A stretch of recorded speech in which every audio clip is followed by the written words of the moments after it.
अस्सलाम वालेकुम viewers, this is me Saira Syed. आज एक मुद्दत बाद मैंने अपने इस चैनल पे व्लॉग बनाया है और काफ़ी ऐसी बातें थी जिसकी वजह से मुझे ये व्लॉग बनाने का ख़्याल आया, क्योंकि मुझे अब ख़ुद हमारे मुल्क पाकिस्तान में डर लगने लगा है। मुझे लगता है कि अब हमारा मुल्क पाकिस्तान हम ख़वातीन के लिए स्पेशली बिल्कुल भी सेफ नहीं है। इस तरह मुझे लगना कोई ऐसी मामूली सी बात नहीं है। और मुझे इस तरह से ख़्याल क्यों आने लगा है, मैं अनसिक्योर क्यों फ़ील करती हूँ, अनसेफ क्यों फ़ील करती हूँ, इसके पीछे आजकल होने वाले रुनुमा होने वाले कुछ ऐसे वाक़यात हैं, जैसे चोरी डकैती के वाक़यात। पिछले साल 2023 में हमने कुछ इस तरह के वाक़यात देखे सिंध की साइड में, कराची की साइड में, जहाँ पे ख़ातून एक तंग गली से गुज़र रही है, बुर्के अबाए वाली ख़ातून, ठीक है, और पीछे से एक नौजवान आता है बाइक पर, नाज़ेबा सी हरकत उसके साथ ऐसी करके निकल देता है। तो मतलब बड़ी डिस्टर्बिंग किस्म की ऐसी वीडियोस थी जो मैंने देखी, यकीनन आप सब ने भी देखी। तो वो तो कोई 1 से 2 से 3 हद 5 ऐसे वाक़यात होंगे, लेकिन अब मौजूदा दौर में यानी साल 2024 में इस तरह के वाक़यात रोज़मर्रा का मतलब एक मामूल बनते जा रहे हैं और मुझे ये सब देख के बहुत ज़्यादा मतलब डर लगने लगा है। मैं बिल्कुल भी अनसेफ फ़ील करती हूँ और हर वक्त किसी न किसी डर में मुब्तला होती हूँ। मैं घर से ऑफ़िस, ऑफ़िस से घर, मेरी यही रोज़ की मामूल की रूटीन है, ठीक है। अगर कहीं बाहर भी जाना हो तो अपनी फ़ैमिली के साथ, लेकिन मैं अपनी फ़ैमिली के साथ होकर भी घर से बाहर की हदूद में बिल्कुल भी महफूज़ फ़ील नहीं करती हूँ। मैंने देखा है और यकीनन आप सब ने भी, वो आजकल जो सिंध में हो रहा है और बहुत ज़्यादा हो रहा है, और अब ना सिर्फ सिंध में बल्कि पंजाब वाली साइड में भी ये डाकुओं का, चोरों का, डकैतों का जो बसेरा है, मतलब आम एक शहरी को वो लूट लेते हैं। नहीं देखते कि उसने जो उसके वॉलेट आप लोगों ने छीना है, उससे खींचा है, उसमें उसके जो कोई 2000 हद 5000 10,000 पैसे होंगे, तो उससे उसने अपनी गरीबी को मिटाने की सोच होगी, अपनी कोई हाजत को, कोई ज़रूरत को पूरी करने का सोचा होगा, कोई अपने घर फल ले जाने का, कोई खाना खिलाने का, कोई बच्चों की फ़ीस भरने का सोचा होगा। वो जो पैसे उसके वॉलेट से मिले, उसने उनको कहीं न कहीं तो खर्च करना है ना।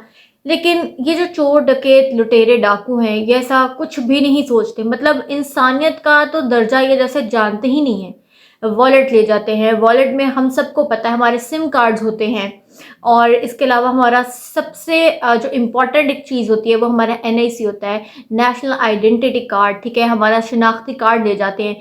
तो हमने शनाख्ती कार्ड को रुकवाना है, हमारे जितनी डेबिट कार्ड्स हैं, क्रेडिट कार्ड्स हैं, ये होते हैं, हमें सबसे पहले इनको फ्रीज़ कराना पड़ता है। लेकिन वो सबसे पहले भी तो इतनी जल्दी नहीं ना होता, क्योंकि वो सिर्फ़ वॉलेट ही थोड़ी चुरा चुरा के लेके जाते हैं। वो हमसे हमारा मोबाइल भी तो उसी टाइम खींच कर ले जाते हैं ना। भाई आप लोग क्यों नहीं सोचते इस चीज़ को कि वो पता नहीं अपने किससे प्यारे से बात कर रहा होगा, जिस किसी से भी वो बात करे, उधर बैठे उसकी क्या हालत हो रही होगी कि हैं, मेरा अभी दोस्त मेरा साथ बात कर रहा था, राब्ते में था, और एकदम से इसकी ऐसी आवाज़ है कि कोई इससे फ़ोन लेकर चला गया है। आय हाय अल्लाह! आय हाय अल्लाह! उसका व्हाट्सएप खुला हो तो उसके घर के कॉन्टैक्ट्स, इसके अलावा इतने सारे कॉन्टैक्ट्स हैं, उसका मिसयूज़ हो सकता है। भाई किसी ने अपने कॉन्टैक्ट्स इतने मुश्किल से बनाए होते हैं, स्पेशली मीडिया फील्ड वाले लोगों की बात कर रही हूँ, ठीक है। तो अपना खुद का पर्सनल डाटा हमारा इतना हमारे मोबाइल फ़ोन में होता है, हमारी सीवी होती है, उसमें इतनी सारी चीज़ें होती है। चलो सीवी को एक साइड पे भी आप कर दो, आपकी खुद की तस्वीर होती है, आपकी फैमिली वालों की तस्वीर होती हैं, और पता नहीं कौन-कौन से आपने ट्रांज़ैक्शंस लिखे होते हैं। जैसे मेरी आदत है, मुझे नहीं याद रहते तो मैं उन्हें लिख कर रखती हूँ, और इसके अलावा भी बहुत सारी पर्सनल इन्फॉर्मेशन आपकी होती है, क्योंकि ये आपका पर्सनल मोबाइल होता है। तो वो कोई आता है, आपसे चुरा के ले जाता है, आपको बंदूक दिखाता है और ऐसे सर पे तानता है, नहीं तानता, और वो बस ऐसे ले जाते हैं। उस बंदूक में गोली है भी या नहीं ये भी नहीं हमें मालूम, लेकिन हम लोग इतने बेबस लाचार हो जाते हैं कि हम कहते हैं हमारी जान से ज़्यादा नहीं है ये चीज़ें, हमारा वॉलेट, पर्स, मोबाइल, ये नहीं। हालाँकि हमें पता है हमने किस तरह पाई-पाई जोड़ के एक अच्छा मोबाइल ख़रीदा होता है, और पैसे, हमारी तनख्वाह, हम जो पूरा महीना एक मेहनत करते हैं, ज़लालत भी काफ़ी लोग बर्दाश्त करते हैं, टॉक्सिक एनवायरनमेंट भी लोग बर्दाश्त करते हैं, और वो सब बर्दाश्त करने के पास जो हमें हमारी तनख्वाह मिलती है, वो कोई ऐसे हमसे चुरा के ले जाए तो हम पर क्या बीतेगी। मैं पाकिस्तान में रहते हुए बहुत अनसेफ फील कर रही हूँ, मतलब मैं बहुत डरती रहती हूँ। इसमें कोई शक नहीं कि मैं आयतुल कुर्सी का विर्द करती हूँ घर से निकलते वक़्त, ऑफ़िस से निकलते वक़्त, और अल्हम्दुलिल्लाह मैं सेफ़ एंड सिक्योर अपने घर और ऑफ़िस दोनों जगह पहुँच जाती हूँ। लेकिन फिर भी कहीं न कहीं ना एक डर रहता है, क्योंकि इशारों पे जब गाड़ियाँ रुकती हैं तो लोग तमाशाई बने होते हैं और किसी को भी आके वो गन पॉइंट पे मतलब चीज़ें लूट कर फ़रार हो जाते हैं। तो मेरे तो ये डर हैं, मुझे नहीं पता इनसे कैसे निकला जा सकेगा, और हम पाकिस्तान का वो रोशन मुस्तकबिल किस तरह देखेंगे जिसका हमने या हमारे जो लीडर्स रह चुके हैं, जैसे कि अल्लामा इकबाल हमारे शायर मशरक़, उन्होंने जिस पाकिस्तान का ख्वाब देखा, मुझे नहीं पता कि हम उस पाकिस्तान को कभी जिएंगे भी, या शायद हमारी अगली नस्लें होंगी, या हो सकता है कि कभी उनको भी ना मिले। और वो जो पाकिस्तान का एक तसव्वुर था, वो जो पाकिस्तान बाकायदा एक मकसद को लेकर बनाया था, a separate homeland for Muslims, मेरे ख्याल से एक मीम भी थी कुछ टाइम पहले मैंने देखी कि गाय का गोश्त खाने तक की हमें सिर्फ हमारे मुल्क में आज़ादी है।